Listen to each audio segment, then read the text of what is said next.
Yogesh nursing lecturer के online YouTube platform पे आप सभी का हार्दिक स्वागत है। आज हम फार्माकोलॉजी में टॉपिक डिस्कस करेंगे। टॉपिक का नाम है expectorant drugs.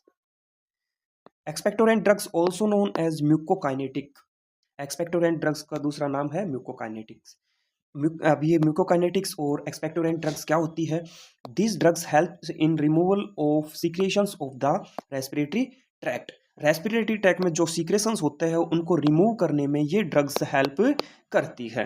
And mucolytic agents produce liquefaction of mucus making expectoration easier. और जो म्यूकोलाइटिक एजेंट्स होते हैं वो म्यूकस का लिक्विफिकेशन करते हैं, म्यूकस का ब्रेक डाउन करते हैं, म्यूकस को सॉफ्ट बनाते हैं ताकि एक्सपेक्टोरेशन प्रोसेस जो है वो आसान हो सके।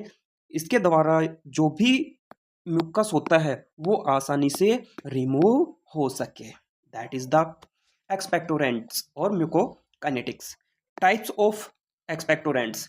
Two types of expectorants. First one is bronchial secretion enhancer. Second one is mucolytics. First one is bronchial secretion enhancer.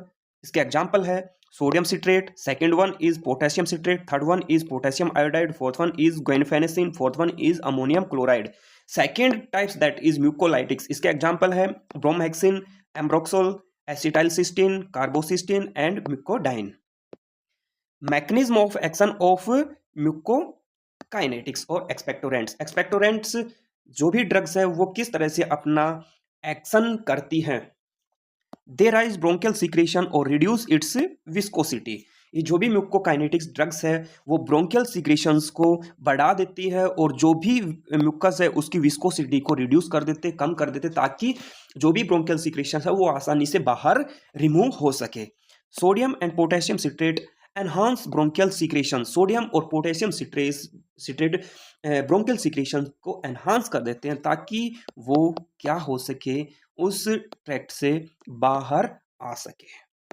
These drugs directly act on the mucous membrane of lungs to increase the secretion of mucus. ये जो expectorants है, म्यूकोकाइनेटिक्स जो भी drugs है वो directly act करती है lungs की म्यूकस मेम्ब्रेन पे ताकि जो भी म्यूकस का सीक्रेशन है वो बढ़ सके, आसानी से बाहर आ सके। Next adverse effects of म्यूकोकाइनेटिक्स। First one is allergic reaction और रैशेज। हम मानते हैं कि पेशेंट को इन ड्रग्स से एलर्जी हो सकती है, तो एलर्जी को डिटेक्ट करने के लिए हम क्या करते हैं, टेस्ट डोज देते हैं। पेशेंट को कुछ अमाउंट में हम कुछ अमाउंट में ये ड्रग्स एडमिनिस्टर करते हैं और कुछ टाइम के लिए हम वेट करते हैं कि पेशेंट में किसी तरह कोई एलर्जिक रैशेज और अर्टिकेरिया तो नहीं हो रही है। अगर हो रहे हैं तो हम ये ड्रग्स उस पेशेंट को अवॉइड करेंगे, पेशेंट को नहीं देंगे। और किसी तरह की ये जो भी इफेक्ट प्रोड्यूस नहीं हो रहे हैं तो हम पेशेंट को ये मेडिकेशन एडमिनिस्टर करेंगे, तो एलर्जिक रिएक्शंस के चांस हो सकते हैं। Second one is rhinorrhoea. Rhinorrhoea का मतलब है excess discharge of water from nose. Okay, नाक से बहुत ज्यादा पानी बहना due to parasympathetic nerve stimulation. Also lacrimation. Lacrimation का मतलब होता है water discharge from eyes, watery या water discharge from eyes. Okay, दूसरा इसका इन दोनों का रेशनल है कि ये जो ड्रग्स है म्यूकोकाइनेटिक्स एक्सपेक्टोरेंट्स, इसके अंदर क्या होते हैं, ओपियोइड्स होते हैं। ओके, ये ओपियोइड्स क्या करते हैं, जो लैक्राइमल ग्लैंड है, ओके, और नेजल ग्लैंड है, उनको क्या कर देते हैं, हाइपर स्टिमुलेट। उनको क्या कर देती है ड्रग्स, हाइपर स्टिमुलेट। और हाइपर स्टिमुलेट होने के कारण वहां से क्या होता है, फ्लूइड सीक्रेट होता है, फ्लूइड सीक्रेट होने लग जाता है। Next, gastric irritations. ये जो ड्रग्स है वो क्या करती है, गैस्ट्रिक म्यूकोजा को, किसको, गैस्ट्रिक म्यूकोजा को इरिटेट कर देती है। ओके, और इरिटेट होंगी तो ज़्यादा से ज़्यादा वहाँ पर गैस्ट्रिक एसिड का सीक्रेशन होगा। गैस्ट्रिक म्यूकोजा ज़्यादा स्टिमुलेट होंगी, ओके, ज़्यादा इरिटेट होंगी तो गैस्ट्रिक एसिड सीक्रेशन बढ़ जाएंगे। ओके, नेक्स्ट है यहाँ पर इरिटेशन। इसी तरह रेस्पिरेटरी ट्रैक्ट भी इरिटेट हो जाता है। ओके, तो ये थे एडवर्स इफेक्ट्स ऑफ म्यूकोकाइनेटिक्स और एक्सपेक्टोरेंट्स।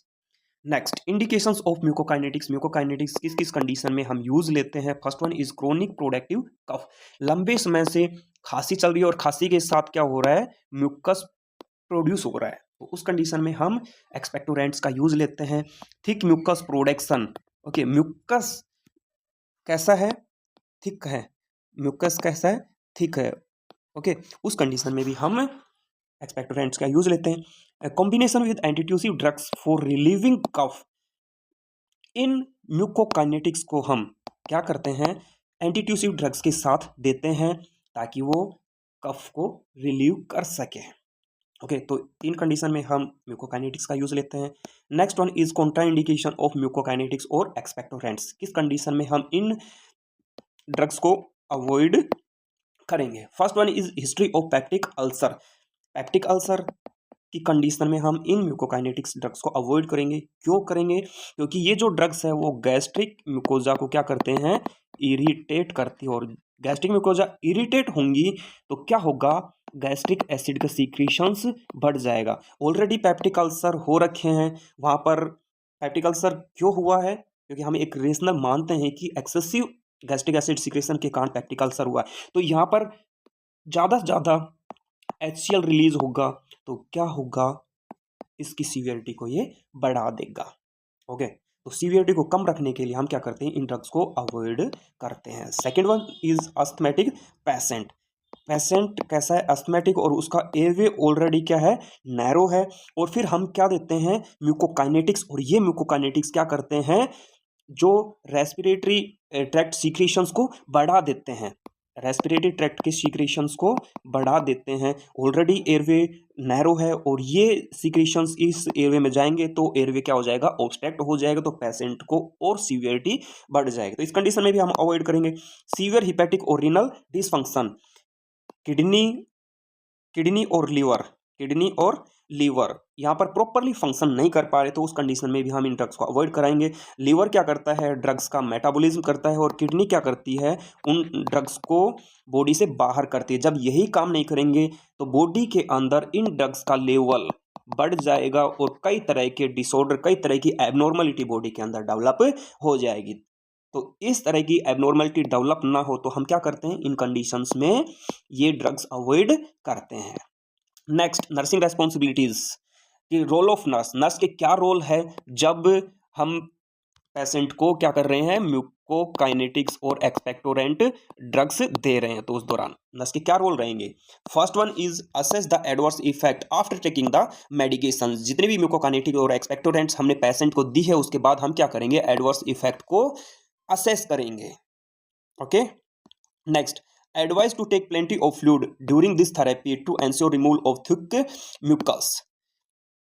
हम पेशेंट को एडवाइस करेंगे, सुझाव देंगे, सजेस्ट करेंगे, ओके, कि वो ज़्यादा से ज़्यादा फ्लूइड को क्या करे, कंज्यूम करे इस दौरान, ओके, ताकि जो थिक म्यूकस है वो क्या हो सके, आसानी से रिमूव हो सके। दूसरा, बॉडी के अंदर हाइड्रेशन मेंटेन हो सके।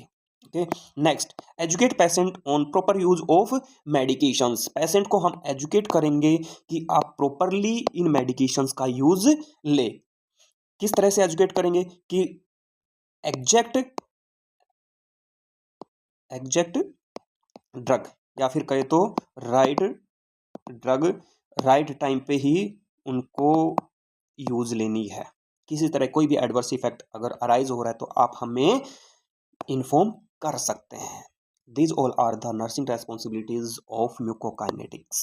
ओके, तो ये था आज का अपना प्यारा सा लेक्चर। आई होप आपको ये लेक्चर समझ में आया होगा। तो सेशन को ज़्यादा से ज़्यादा लाइक करें, शेयर करें और चैनल को सब्सक्राइब करें। मिलते हैं नेक्स्ट वीडियो में। Thank you so much.